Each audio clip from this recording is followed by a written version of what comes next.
It is the review of Chapra murder case. Towards 4 minutes runtime ఆహాలో present తెలుగులో streaming అవుతుంది.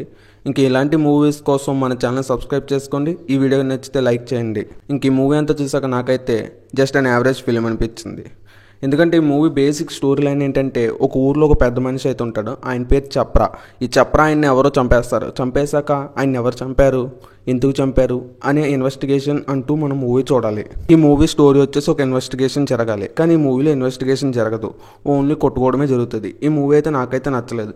ఎందుకంటే ఈ మూవీలో నెక్స్ట్ ఏం జరుగుతుందని క్యూరియాసిటీ పెంచుతూ ఇన్వెస్టిగేషన్ చేస్తూ ఉండాలి. కానీ ఇక్కడ ఏం చేస్తారంటే అవన్నీ వదిలేసి ఏదేదో చెప్పుకొస్తారు. ఇంకా తెలుగు డబ్బింగ్ కూడా చాలా బాగోలేదు. అస్సలు ఏదో ఎవడో చెప్పాలని చెప్పినట్టు ఉంటుంది, కానీ తెలుగు డబ్బింగ్ అసలు సింక్ అయినట్టు కూడా అనిపించలేదు. నెక్స్ట్ ఏం జరుగుతుందన్న ఒక్క క్యూరియాసిటీ పెంచుతూ కొంచెం ముందు తీసుకెళ్ళి ఉంటే ఇంకా బాగుండేది. చాలా స్లోగా వెళ్తూ ఉంటుంది. ఇంకా బూదులు అలాంటి అడల్ట్ కంటెంట్ అయితే ఉంది, కానీ మరీ అంత కాదు. ఓవరాల్గా మూవీ అయితే నాకైతే నచ్చలేదు.